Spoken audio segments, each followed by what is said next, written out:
মালয়েশিয়ার ইমিগ্রেশনের অপরাসি অভিযানে বৈধ ভিসা থাকা সত্ত্বেও গ্রেপ্তার হচ্ছে অসংখ্য বাংলাদেশি প্রবাসীরা।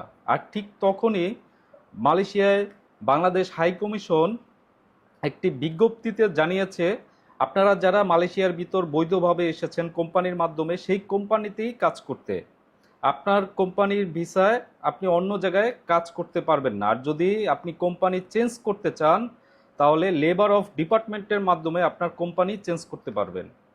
আর অনেকেই আছে এজেন্টের মাধ্যমে মানে ভিসা করিয়েছেন, আপনি কাজ করছেন আরেক জায়গায়, আপনার কোম্পানি ভিসা করিয়েছেন এজেন্টের মাধ্যমে, সেই ক্ষেত্রে আপনি যেই কোম্পানিতে এখন কাজ করছেন, আপনার বসের মাধ্যমে আপনার এজেন্টকে দিয়ে একটি এগ্রিমেন্ট লেটার আপনি করাতে পারবেন। এটা হচ্ছে আরেকটা উপায় আর কি।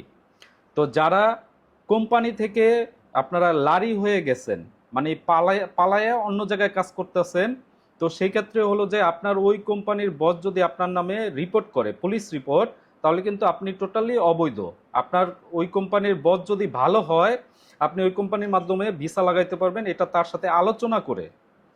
তো যারা মালয়েশিয়ার ভিতরে আপনারা বৈধভাবে আছেন কিন্তু কাজ করতেছেন অন্য জায়গায়, আপনারা একটু সাবধানে চলাফেরা করবেন।